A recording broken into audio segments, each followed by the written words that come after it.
याद रखना, पढ़ने से व्यक्ति विद्वान बन सकता है, शब्दों का मालिक बन सकता है, लेकिन ज्ञानी होने के लिए अंतःकरण की शुद्धि चाहिए। विद्वान हो जाना, पंडित हो जाना अलग बात है, लेकिन ज्ञानी हो जाना उसके लिए अंतःकरण शुद्ध होना चाहिए। श्रद्धावान को ज्ञान होता है, ऐसा भगवत गीता में लिखा है। श्रद्धावान लभते ज्ञानम। और श्रद्धा की 3 अवस्थाएं होती है। किसी की श्रद्धा भूत, तो पूरी जिंदगी खुद भूत जैसा जीवन जीते हैं और पूरी जिंदगी लोगों को भूतों में ही घुमाते रहते हैं। और कभी कभी तो महाराज आप मानते नहीं हो, लेकिन होते तो हैं। अरे हम क्यों नहीं मानते भैया, हम भी मानते हैं, होते हैं। जैसे मानव शरीर होता है ना, जैसे मानव योनि है, जैसे पशु योनि है, जैसे जलचर होते हैं, थलचर होते हैं, नवचर होते हैं, वैसे भी भूत प्रेत भी होते हैं। भगवान करे आपका पाला ना पड़े उनसे। कई लोग का स्तर ही वही होता है, पूरी जिंदगी वही उसी स्तर की साधना करते हैं। याद रखना, जिसका तमोगुणी अंतःकरण होता है ना, वो भूत प्रेतों को पूजता है। जिसका चित्त रजोगुणी होता है ना, वो ये सोचता है हे भगवान, भगवान की पूजा तो करता है, लेकिन उसको भगवान से कोई लेना देना नहीं। बाप, अगर 31 दिन का या 41 दिन का अनुष्ठान बता देते हैं और 19वें दिन में काम हो जाता है, तो बाकी के दिन वो पूजा पाठ छोड़ देता है। उसको लगता है कि जिस काम के लिए किया वो तो पूरा हो गया, अब क्यों इतना ये सब बजरंग बाण का पाठ करना, ना ये करना, ना ये करना। वो रजस प्रवृत्ति का साधक होता है। लेकिन जिसको कुछ नहीं चाहिए, जाहि न चाहिए कबहू किछु, अयोध्या कांड, तुम सन सहज सने। हमें कोई मतलब नहीं, हमें कुछ नहीं चाहिए। हमें वो भगवान गीता भवन वाले जो पूज्य महाराज श्री के यहाँ जो प्रार्थना होती थी, मैंने कहीं पढ़ा है श्री राम सुखदास जी महाराज जी के प्रवचनों में, अगर हम सुख के लिए भजन करें ना, तो हमको तुम दुनिया का सबसे बड़ा दुख दे देना। अगर हम स्वर्ग के लिए भजन करते ना, तो दुनिया के हमको रौरव नरकों में भेज देना। अगर हम संपत्ति के लिए अगर भजन करते हैं ना, तो हमें भले ही तुम बिल्कुल विपन्न बना देना, लेकिन हमें केवल और केवल आपकी स्मृति बनी रहे, केवल आपका स्मरण होता रहे। ये जो है ना, अगर होश नित्य सदा रहता है, तो जीव और ईश्वर का भेद हमेशा के लिए मिट जाता है। ये तो बेहोशी हमें बहुत व्यथित करती है। अगर होश को हम सदैव, हम लोग क्या होता है, कभी कभी स्वरूप के स्तर पर टिक पाते हैं, बाकी तो शरीर के स्तर पर बहुत जल्दी फिसलते हैं। और शरीर के स्तर पर आते ही फिर तुम्हारी जो दुविधा होती है ना, इसलिए आपको जीवन को ठीक से समझना पड़ेगा। मैंने जी तो चाहता है कि ऐसी ऐसी बातें आपको बताता रहूं, लेकिन फिर कई दिन आज तो सुन लेते हैं, जब कथा के दिन पूरे होने लगते हैं, लो महाराज क्या करते हैं, कथा ही नहीं करते। अभी पिछली कथा में ऐसा हो रहा था ना, कृष्णेश्वर में 8वां दिन हो गया, 7, अभी एक कांड पूरा भी नहीं हुआ। तो वहाँ के लोग है ना, जो अच्छे लोग हैं, वो तो कहते हैं बहुत आनंद आ रहा है महाराज जी, बहुत आनंद आ रहा है, प्लीज हम यही सुनना चाहते हैं। लेकिन वहाँ के जो कुछ रूढ़िवादी भक्त होते हैं, वो कहते हैं महाराज जी ये कब होगा, ये कब होगा, अभी एक कांड ही पूरा हुआ है। और मेरी एक आदत रही है कि मैं कथाओं में से उन चीजों को, ऐसा नहीं है ये हम लोग उत्तरकांड की बातें करें, ये सब है कथा के ही अंश, लेकिन एक कथा के वो अंश हैं जिसको विचार जगत पर बैठा हुआ साधक समझने की कोशिश करेगा। तो आइए ज्यादा उन दार्शनिक और आध्यात्मिक बातों में ना जाएं, कहीं ऐसा ना हो जाए कि बातें रुचती तो हैं लेकिन पचनी चाहिए। वरना अगर आप लोग अगर भंडारे में मूंग का हलवा खा लोगे तो खाने में तो अच्छा लगता है, लेकिन वो पचना चाहिए, नहीं तो फिर बाद में उल्टी करते फिरोगे। इसलिए बातें बहुत कभी कभी उस स्तर की हो जाती हैं। अगर आपकी अवस्था है तो प्लीज, आपका सदना ही साधना है। तो रामचरितमानस अद्भुत ग्रंथ नहीं, एक महोदधि है। इसमें ऐसे ऐसे सूत्र भरे हुए हैं ना, अगर मेरी दृष्टि को ठीक से मानस में देखूं ना, तो बुद्ध विश्राम सकल जनरंजनी।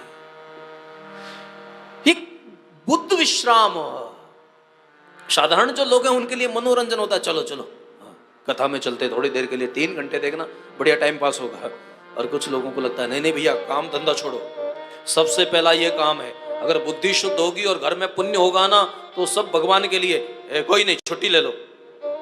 दूसरे स्तर के लोग होते हैं। और तीसरे जो स्तर के होते हैं ना, मुझे कभी कभी लोग, आजकल तो मीडिया का जमाना है, यहाँ कथा होती है और सैकड़ों लोग बाहर सुनते हैं और फिर वहाँ से कहते हैं कि क्या करें, हम आ तो नहीं सकते हैं, लेकिन सच में उनका तो मानना है कि प्लीज महाराज जी आप ऐसी एक कथा करो ना जिसमें कथा नहीं हो और केवल चिंतन ही हो, कुछ इस स्तर के साथ। लेकिन वो लोग है ना, अभी मैं उनका नाम तो क्या लूँ, एक रायपुर से कोई अग्रवाल फैमिली है, वहाँ से एक माता जी, वो कहती कि मैंने जीवन में कभी किसी की कथा को सुना नहीं, अगर मैं सुनूंगी तो, और जब से आपका कहीं ऐसा परिचय, और उनका मानना है कि आप जो जो इन चीज़ों में, बहुत सारे लोग ऐसे हैं जो उस चिंतन को ही श्रवण करना चाहते हैं।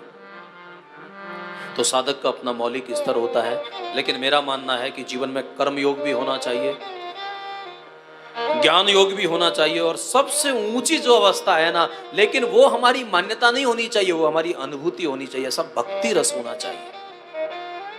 हमारे परमात्मा कोई मान्यता नहीं है, वो परमात्मा अनुभूति है। तो जब अंदर से अनुभूति हो जाए और जब बाहर से आप गाने लगो, आपके अंदर का आनंद जब नृत्य के रूप में अभिव्यक्त होने लगे, तब समझ लेना कि ये आपकी स्थिति सहज अवस्थी चैतन्य महाप्रभु की तरह है, ये मीरा की अवस्था है, फिर तो आनंद ही आनंद है।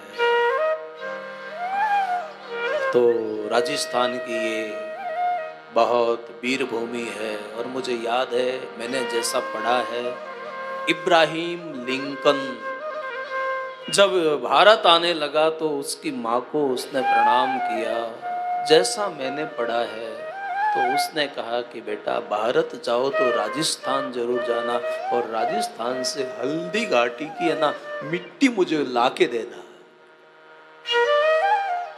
कन्हैयालाल सेठिया ने ऐसे थोड़ी लिखा, आ तो स्वर्गाने रमावे ईपे देव रमण ने आवे। तो आप लोग बहुत पुनीत प्रांगण में, और उसमें भी राजस्थान में भी जयपुर, और जयपुर में भी ठिकाना गोविंद देव जी, तो बड़ा आनंद का विषय है। आप लोग बहुत मनोयोग से, रामचरितमानस जो है ये भगवान का रहने का स्थान है।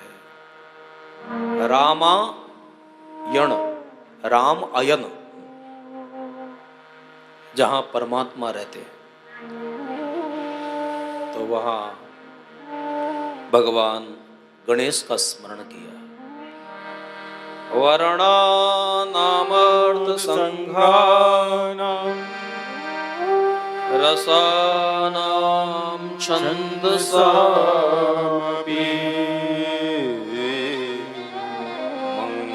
मंगलानाम च कर्तारौ वंदे वाणी विनायको।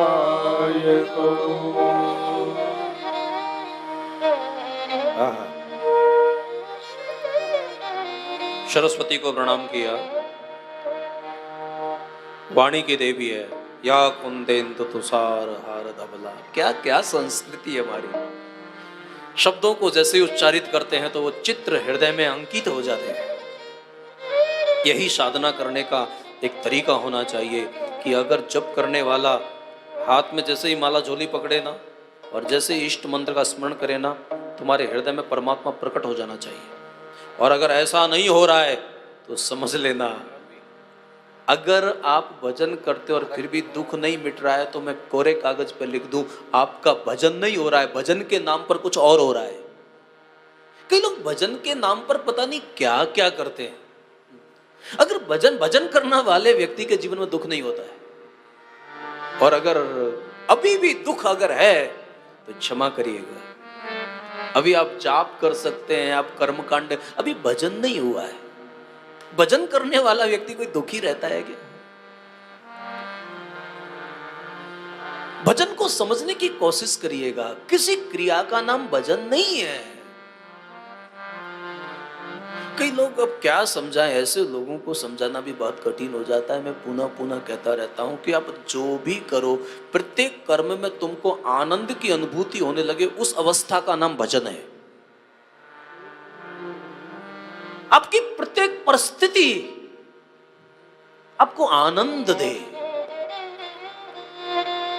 तो आपका जब भजन होने लगे, या तो भजन करना नहीं पड़ता है, भजन होता है।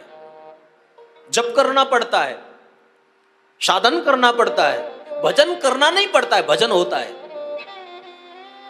शायद आप लोग इसमें देख याद रखना, कुछ लोगों की जो साधकों का अगर उस स्तर का तैयारी नहीं है तो वो तो और चकरा जाएंगे कि अच्छे चक्र में पड़े। हम लोग तो भजन करने के लिए आए थे और ये कहते हैं भजन होता नहीं है। भजन तो करना नहीं पड़ता, स्वतः होता है। आप कभी सुलझे हुए महापुरुष का दर्शन करो, जब करना होना हो जाता है, और जब होना है हो जाता है, तो जो है होता है, जो अस्तित्व होता है, वही तो भगवान श्री राम है, वही तुम्हारा हृदयस्थ परमात्मा है।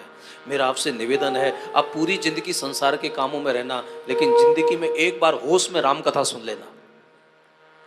ऐसी कथा मत सुनना कि तुम यहां बैठे रहो और तुम्हारे अंदर पता नहीं क्या क्या विचारों का प्रवाह चलता रहता है। कलश यात्रा बहुत बड़ी थी, न ऐसा था, और उसमें क्या व्यवस्था थी। कल मुझे कोई बोल रहा था कि दूध के लड्डू, लड्डू याद है, लेकिन कल कथा में क्या बोला वो याद नहीं है। वो तो सब याद रहता है कि ऐसा है न वैसा है। प्लीज मेरा आपसे निवेदन है, आप पूरी जिंदगी भजन ना कर सको, लेकिन जीवन में एक बार होश से राम रट लेना। पूरी जिंदगी तो मुझे पता है कि अब क्या करें, जिस अचार की बन्नी में बहुत सालों तक अचार रहता है, उसको कितना भी खाली करो, कितना भी धो लो, आखिर जल्दी गंध उसकी जाती नहीं। जाऊं कहां तज चरण तिहारे। इसलिए बहुत रूढ़वादी मत बनिएगा, थोड़े साधनों का आधार लीजिएगा। हमारे गोस्वामी जी महाराज ने बहुत बड़ी कृपा की है।